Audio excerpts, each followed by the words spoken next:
Australian fake history with maps, photographs and articles coming up.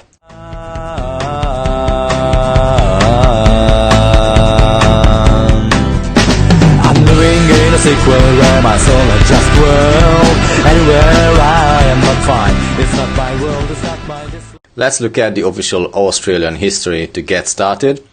Here I am on Australia.com, Australia's history, and it says Australia's Aboriginal people have the oldest continuous culture on Earth. They are believed to have arrived here by boat at least 50,000 years ago. And so the fairy tale starts, right? 50,000 years ago here and there means nothing to historians. Okay, Britain's colonization of Australia is when it actually gets started for our virtual reality here. Let me make this a bit larger so that you can read it as well. So here it goes. Oops. There we go. A number of European explorers sailed the coast of Australia, then known as New Holland, during the 17th century. But it wasn't until 1770 that Captain James Cook charted the east coast and claimed it for Britain. The new outpost was put to the use as a penal colony, and on 28 January 1788, the first fleet of 11 ships, carrying 1,500 people, half of them convicts, arrived in Sydney Harbour. When penal transportation ended in 1868, more than 160,000 men and women had come to Australia as convicts. Okay, so basically, Britain and Holland and all those Western countries, they had no place, or they didn't want to deal with the convicts. So instead of putting them to prison, they were like, let's send them far away to Australia. That's how the story goes, right? And 160,000 convicts in Australia, a prison island basically, right? Crazy. While free settlers began to flow in from the early 1790s, I mean, if there are so many convicts in Australia, who in their right mind would want to go to Australia and live with a bunch of convicts, okay? Does that really make sense? Life for prisoners was harsh, male reoffenders were brutally flogged and could be hanged for crimes as petty as stealing.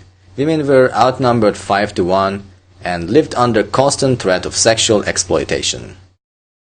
Okay. The colonization of Australia had a devastating impact on the Aboriginal people, which you can agree to for sure. With disposition of their land, illness and death from introduced diseases, okay, introduced. Who introduced it? And huge disruption of their traditional lifestyles and practices. Okay. Now, so basically, the colony started in 1788. That's what we should be remembering. 1788. Okay. Then soldiers, party soldiers, and then there was the gold fever, 1851, and Australia becomes a nation. Australia's 6 states became a nation under a single constitution on the 1st of January 1901. Today, people from more than 200 countries make up Australian community and blah blah blah.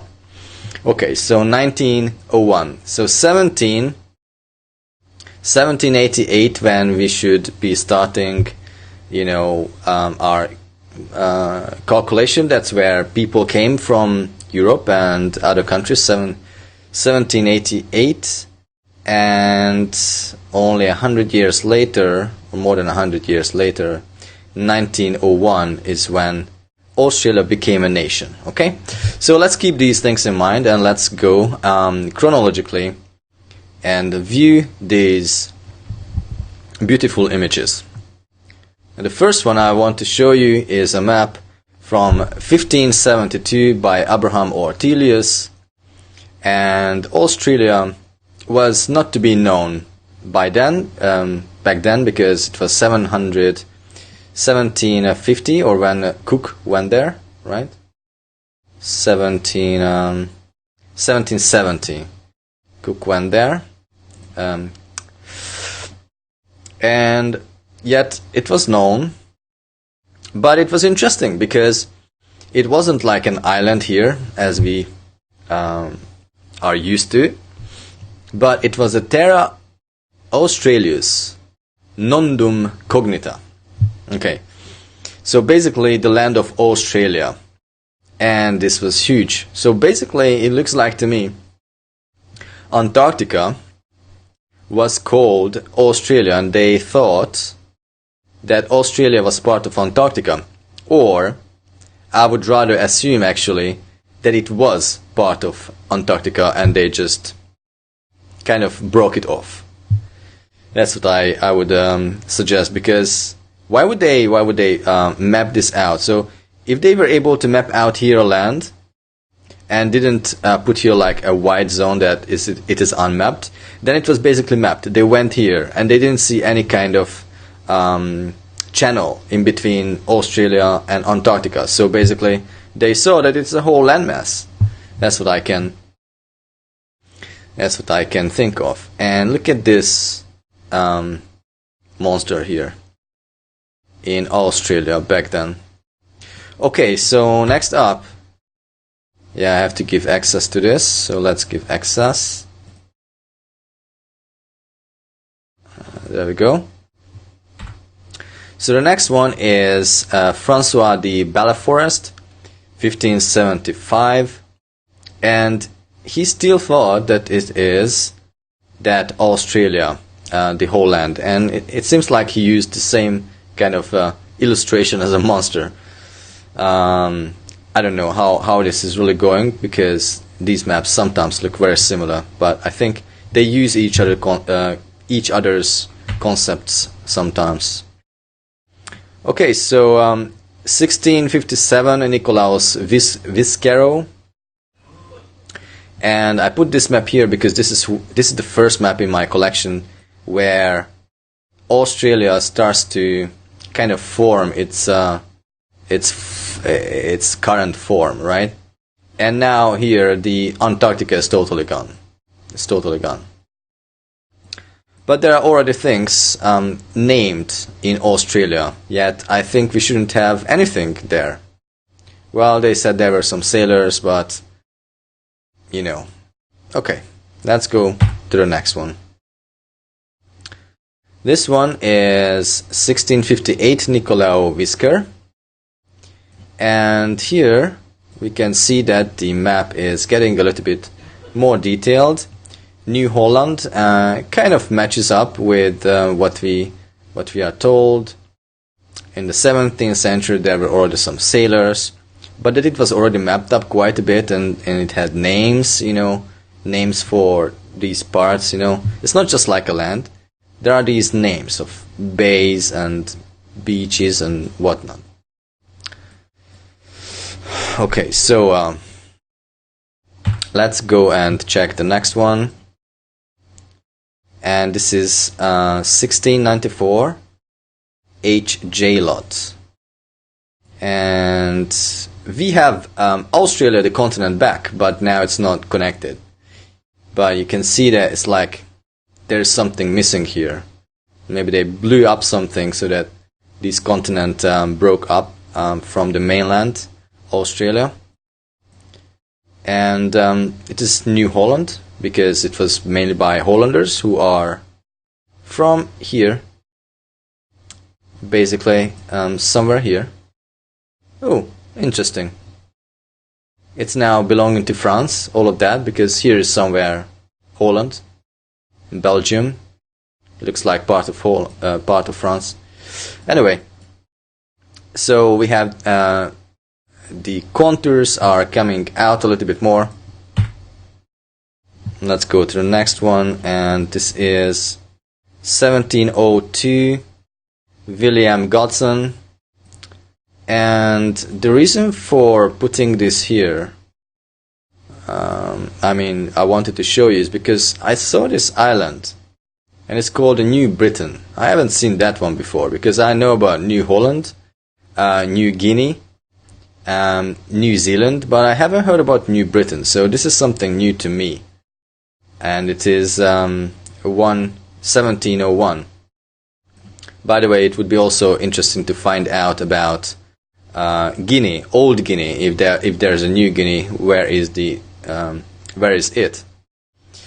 We know where Old Britain is. So next one, 1748 by Nicholas Bellin, and this is the first time the island is taking shape in my collection. So 1748 only. And it's quite much mapped out, as you can see, and New Zealand is there as well. And according to the official situation, until 1770, there was nothing really, nothing. And it is 1748 already, and it seems like this land is used. Okay, so now, what about this one? 1803, St. John's, taken in 1910. Okay, so according to the official plan, the official story, this church was built in 1803, right? So let's have a little bit of a map here. 1788 is when the colony started. While free settlers began to flow in from the early 1790s. So 1790s. Yeah, so 1790s. Let's calculate from that then.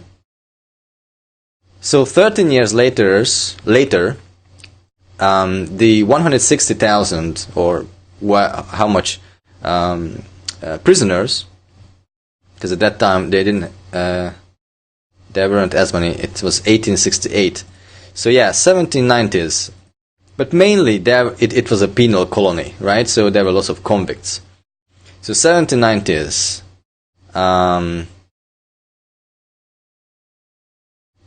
basically convicts and some free men, after 13 years of living in Australia, built this temple, right?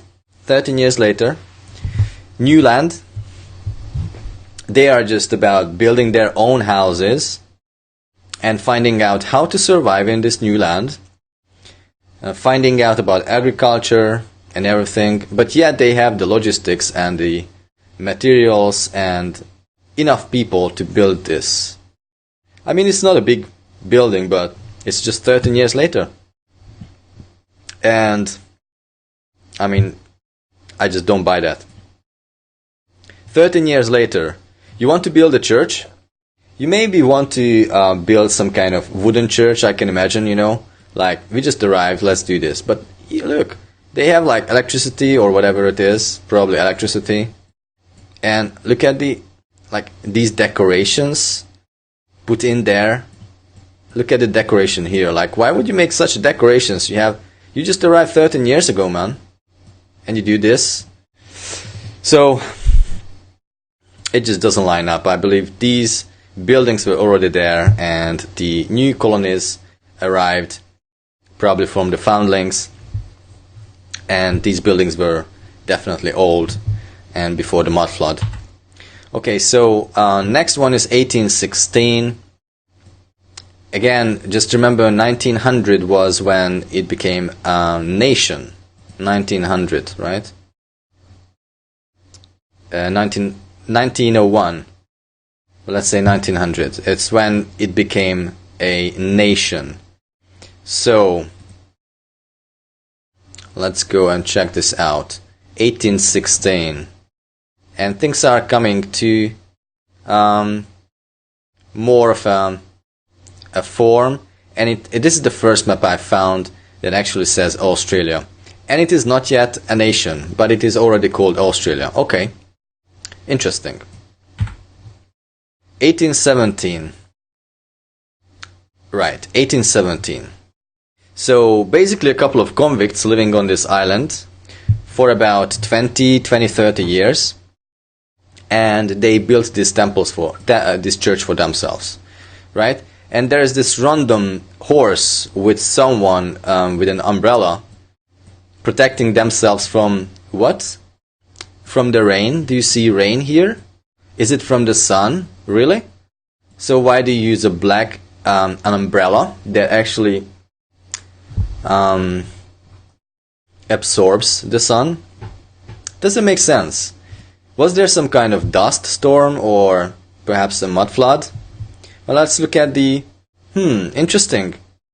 This is like just like a mud road, really. At least this is how it looks like. And this kind of building needs a good foundation. So I don't know.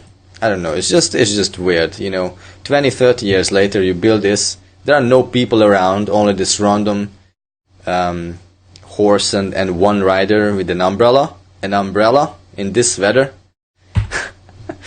Okay. I think you get the point. Let's go to the next one. 1821, St. Mary's, Sydney. Right. So this is now 40 years later. Right? 40, 30 years later. And they built this in 1821. So by then, the convicts wanted to build such churches, right? Convicts. Think about that. Convicts want to build churches. And not only churches, but like such an architecture. Such an architecture that you would see anywhere in Europe, North America, basically it's anywhere in the world, because this is the result of the ancient civilization that was wiped away.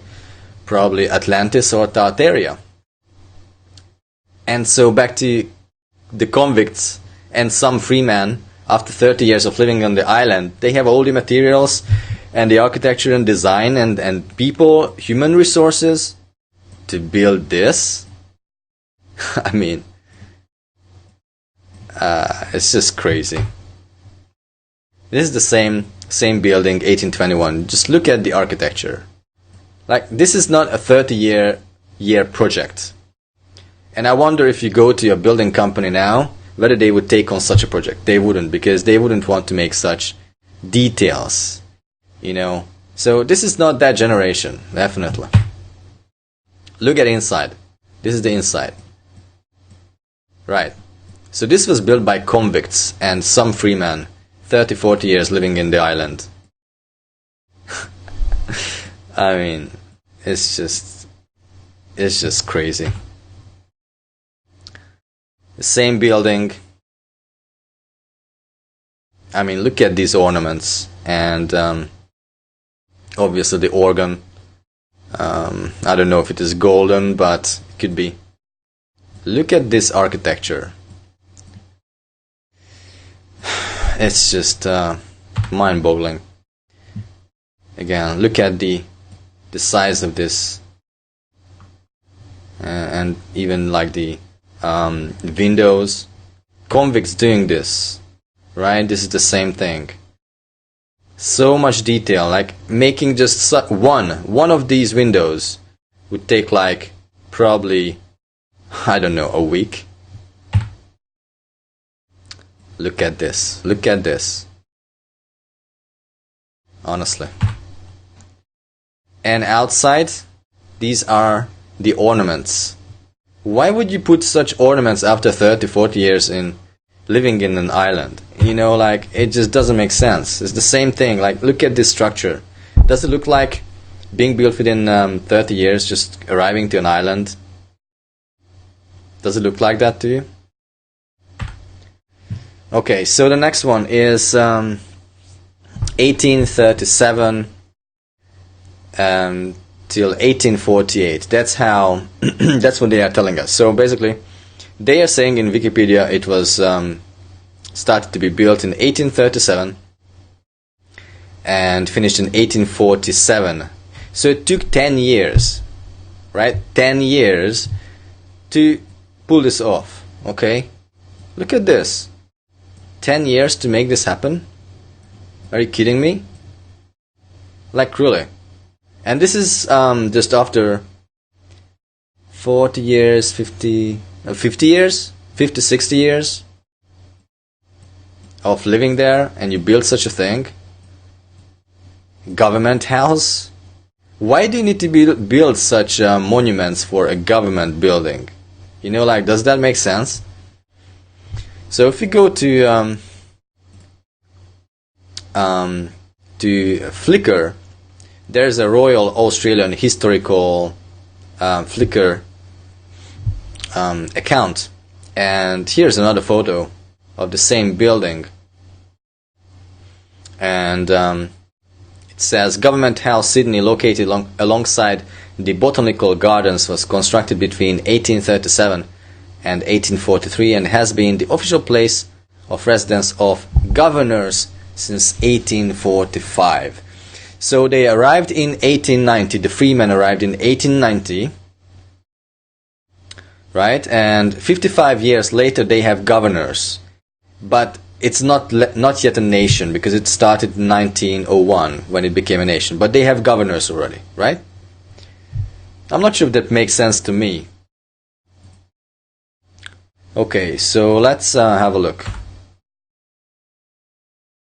Yeah, this is the the same image. It's just something I can zoom in here and show it to you.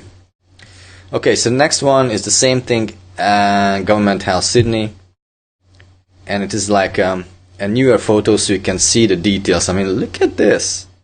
Look at these details. Like, why would you build such a building, such an old style building with such details for a government building? Does that make sense to you? Like, it's just crazy. It totally looks like a church, by the way, to me. Okay, so the next one is 1837 St. Andrews in Sydney. So again, they started to work on it 37 and finished by 68. So basically they worked on this 30 years, right? And back then they had some cars already, it seems, but motorization and everything, like, okay, I'm not sure when. Okay, I see, 1935 it was taken, and basically 100 years later, when it was starting to be built, this was such an old building by then. 100 years later, I mean, this looks like a really old building. 100 years doesn't make it look so old. I mean, it's not just like this style, but the usage of it. Look at that. It just looks very aged. So anyway, let's see if I have here. Yeah, I don't have anything else there. So let's go to the next slide. This is still the same. St. Andrews, Sydney. Look at this. These people, convicts and some freemen, built this because they wanted to honor God. The convicts, right? Okay. Some more pictures just for you to see what's going on here. From inside, look at the windows. Oh man, they think we are really crazy. We are really fools. The next one is 1850, University of Sydney. University of Sydney. Okay. So, what's wrong with this? Well, 1850. So the freemen arrived at 1790. 60 years later, they pulled this off. It's still unbelievable, like, how they have all the logistics, and people are going with these carts, these buggies, you know, like these horse buggies, and they built this. And you know, what is this? Like, it looks like they just dug out a street from under the mud. Doesn't it look like that to you? And there's some like temporary staircase going up to the church. I mean, it's ridiculous. Okay, so we are still at 1850 University of Sydney. And by the way, this is not a church. It looks like a church, right? but this is a university. So why do you need to build a university in a style of a church? Right? Amazing. Still, University of Sydney. Look at that. This is a university, and they say they built it for the purpose of a university. Unbelievable. Same thing, University of Sydney. Look at that. Look at that.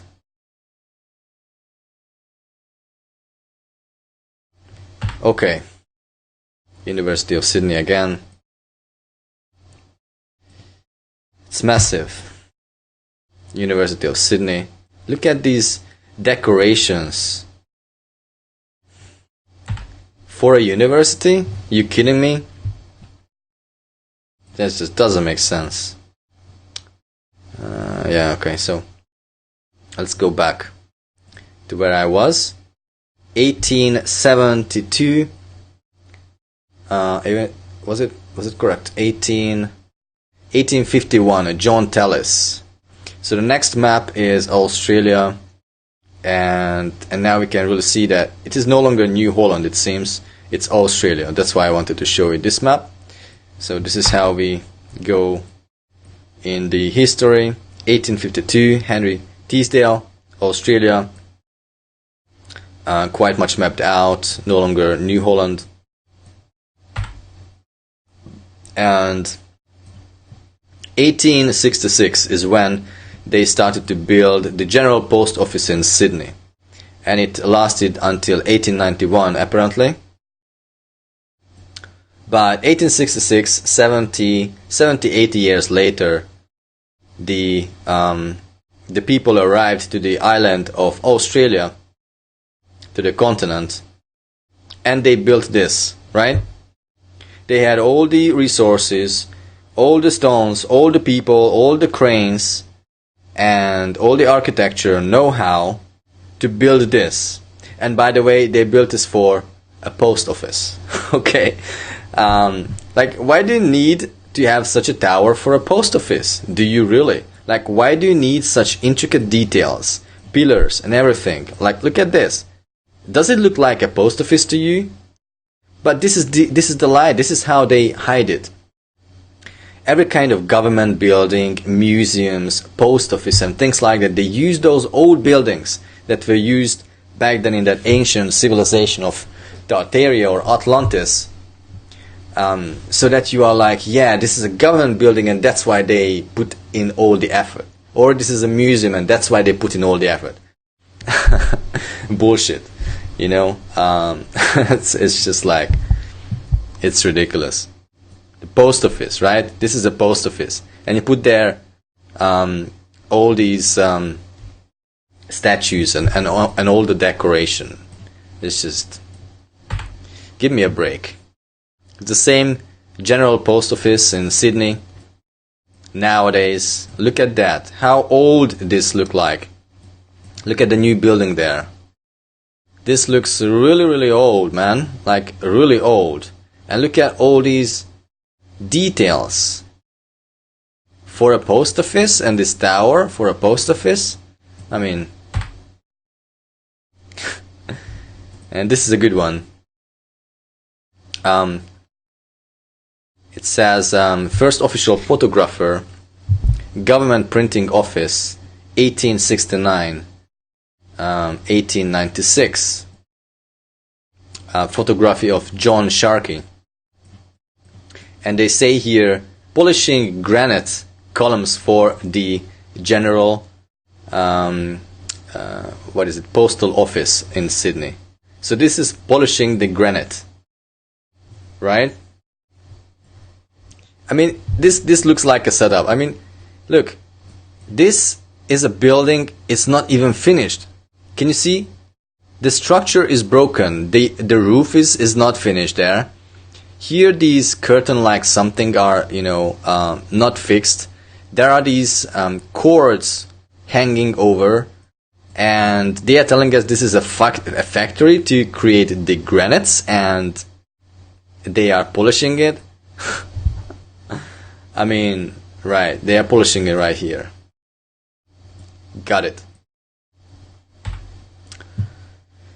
Okay, so this is still the General Post Office in Sydney. And if I'm not mistaken, these are horse buggies right there. I can see some horses here as well. But look at this, they have already electricity right there, horse buggies and electricity. But such an electric construction, like, you know, like 20 layers of cords here. I haven't seen anything like that for sure.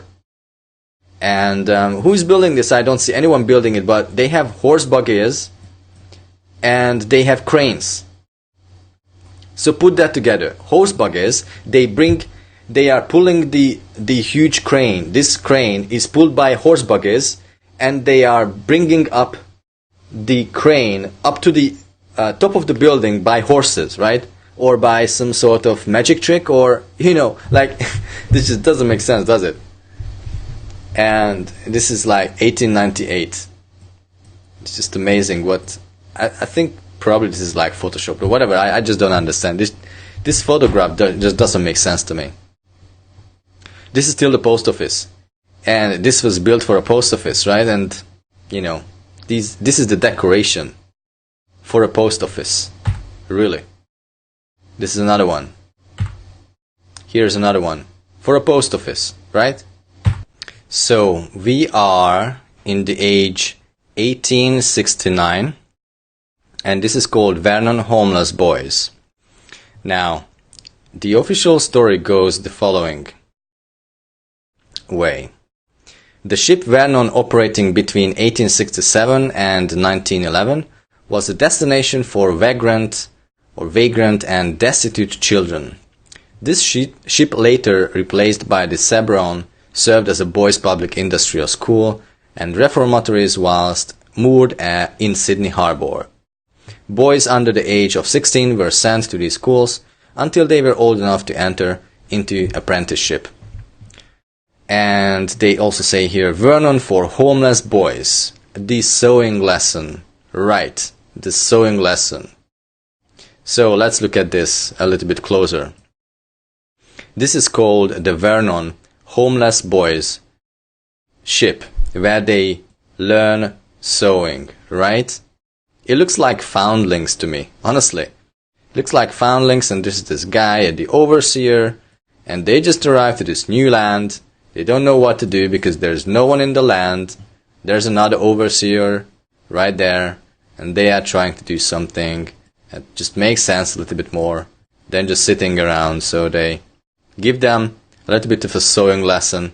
I mean, can you make this stuff up, honestly? The next image I want to show you is an 1871 photograph of the Howick Street in Bathurst. And first I want to show you what do they say about this. So what do they say about this? A view of the unsealed Howick Street in 1871 with two men engaged in a conversation on footpath outside the Duke's Hotel.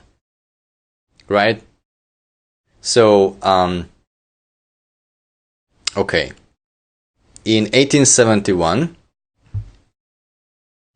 this is about, let's say, 100 years later of the settlers arriving, or like 90, and only two men on this street, but the whole street is built.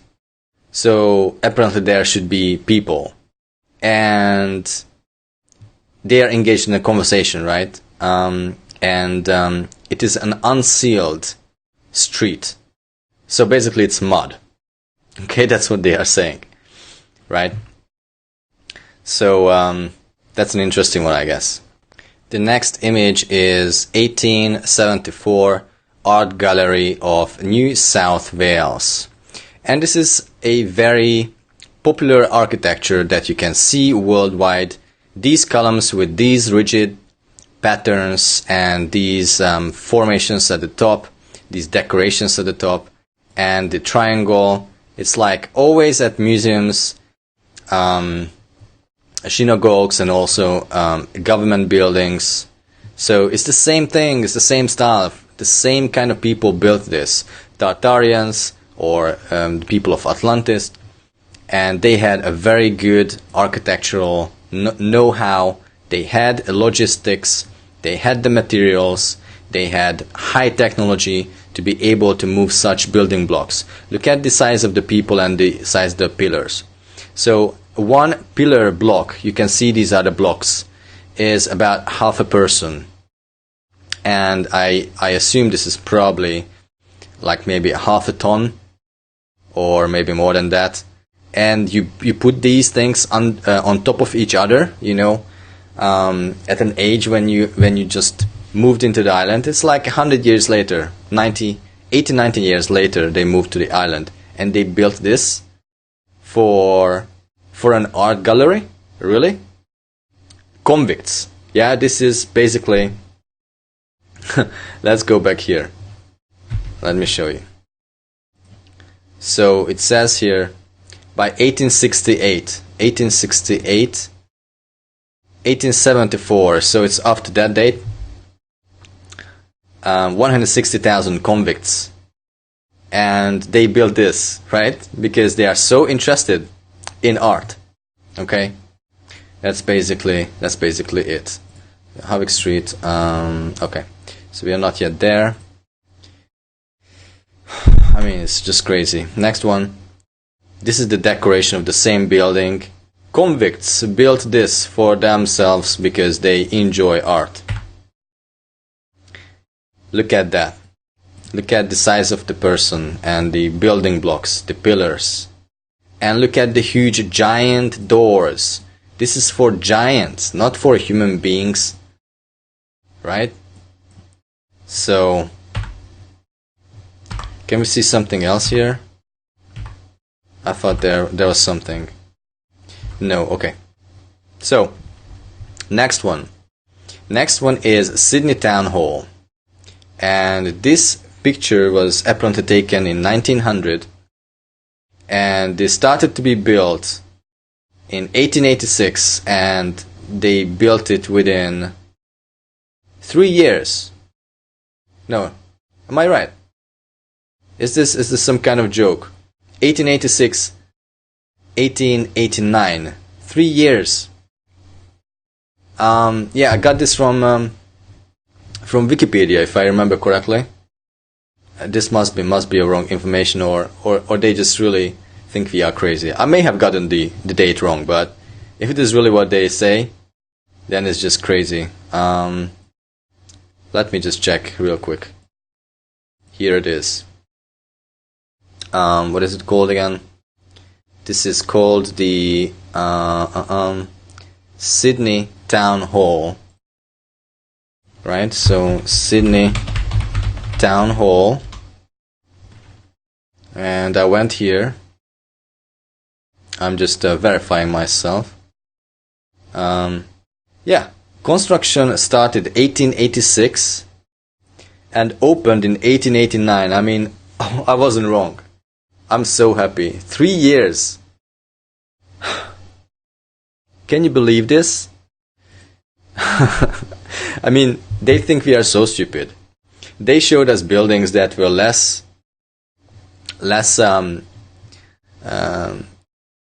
complicated, and they spent there 35 years, and they built this in 3 years. Why do you need this tower, the clock, and all these pillars and all that decoration for a town hall? Look at that decoration. This is a church. This is a church. Or what we call a church nowadays, because who knows what churches were used for. It could be that they have been used for some kind of sound weapon because they had the organ in there. There were some people suggesting that. Like John Levi. He has a good channel. So check him out. But look, 3 years and they built this stuff for a town hall, because it's so important that the town hall have this. And they have these buggies, right? These horse buggies, and they built all that, right?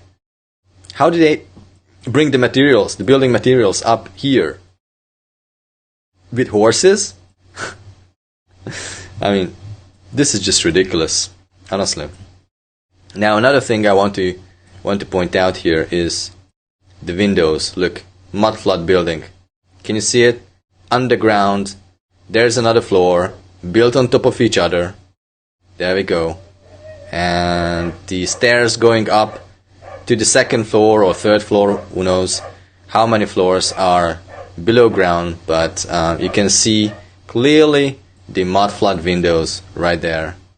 And I mean, they spent 3 years with this. I mean, give me a break.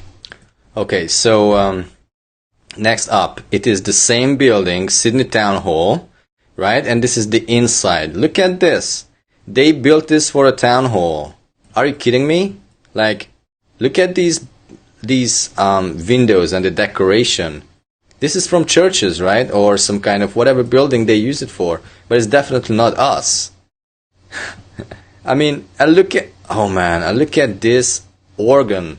Look at this huge organ.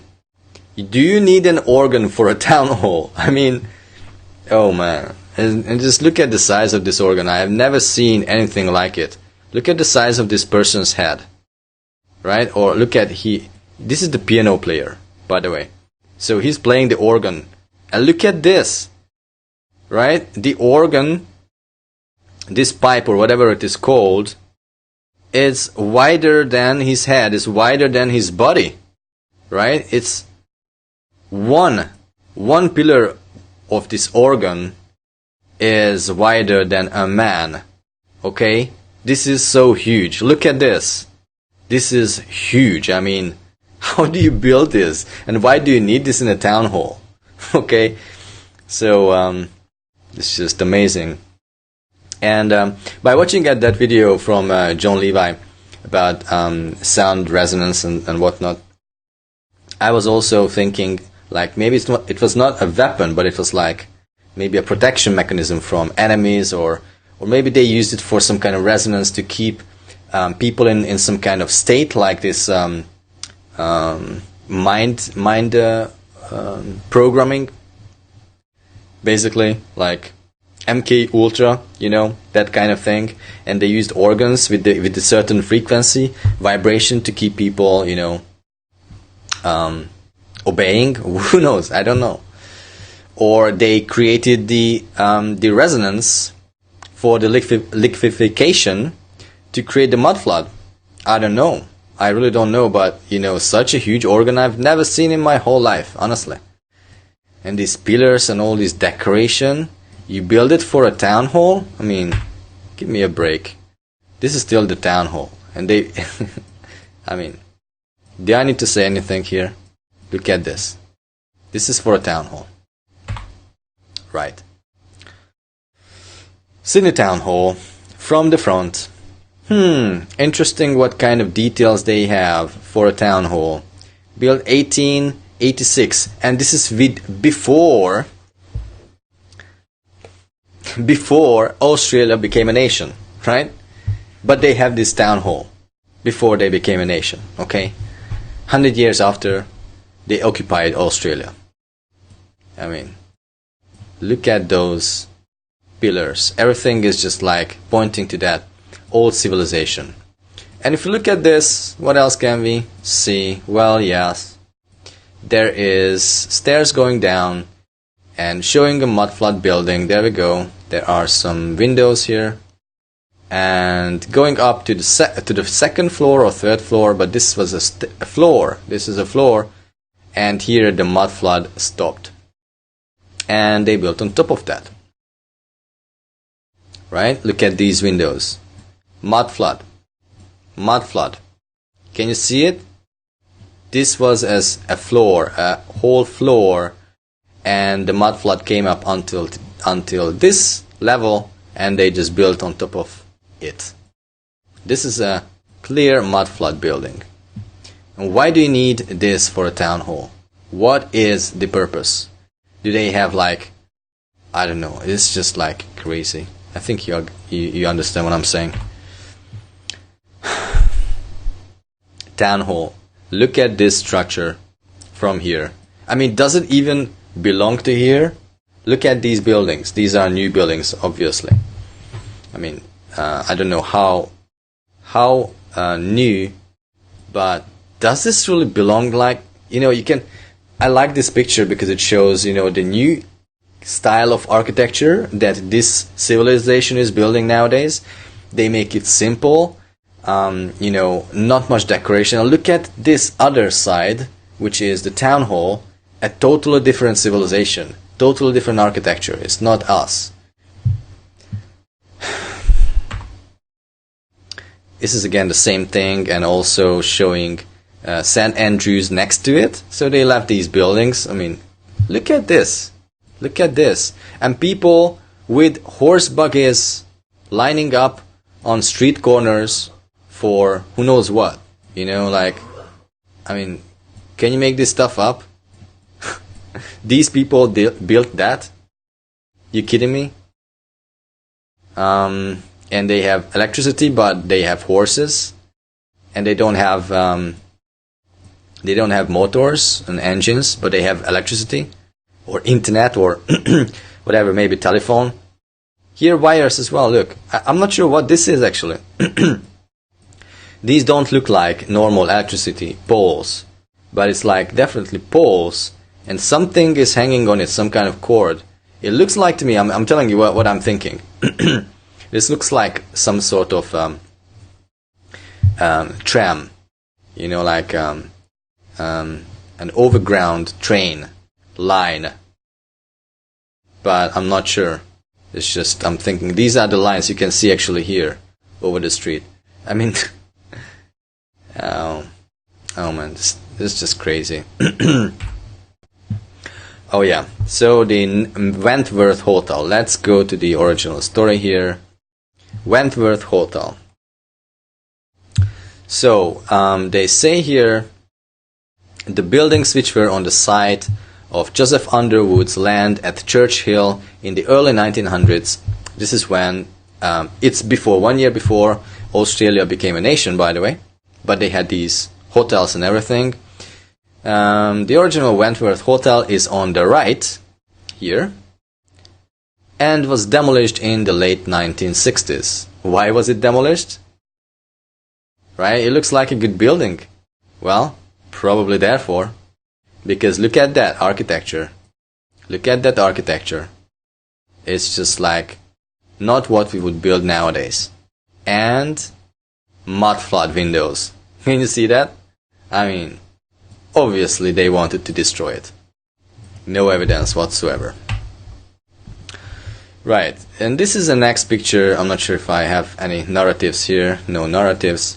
So I'll give you the narrative, what I think about this. So, we are in 1920 in Church Street, Parramatta. And look at the electricity wires or telephone wires. Right? Electricity and telephone wires, but no engines, and we are going with horse buggies still. Okay. Right. But, interestingly, we have here some sort of train line. Can you see that? Train line, and this is an uncovered road, so basically it's mud. But they dug it out, I believe, and they found, oh yeah, this is the level we should go to, because we found the rails, the old rail line. I mean, you gotta be kidding me. And this is like, it's like, it looks like downtown, so central location, and there's just two people there. There's a random horse buggy with a person sitting there, and a random young boy next to a pillar, and no one else, like literally no one else on the street except probably the photographer. And probably the photographer asked them, hey, could you please stand here so that we can see that there are some people in this town? I mean, it's just crazy. 1572, Abraham Ortelius, and yeah, I think that was just the first picture. So yeah, that's the last slide, guys and girls. is just getting worse and worse. The more I dig into it, the more I research, and the more eerie it gets, and the more I can also laugh at the same time, because it's just so ridiculous. They think we are really crazy and we are just going to believe what they are telling us. And unfortunately they are right, because most people do. But coming out of religion, as I said, I flex my muscles of, contextual and common sense thinking, and always trying to test everything, basically. So, what do you think about Australia? I would really love to hear from people who live in Australia and have seen any of these buildings or streets, and what do they think about, all that. Like someone who's from, let's say, living in this Parramatta and are always walking on Church Street, and what do they think, how's it looking like nowadays? Anyway, this is my last slide, so I'll let you go. See you next time. Bye.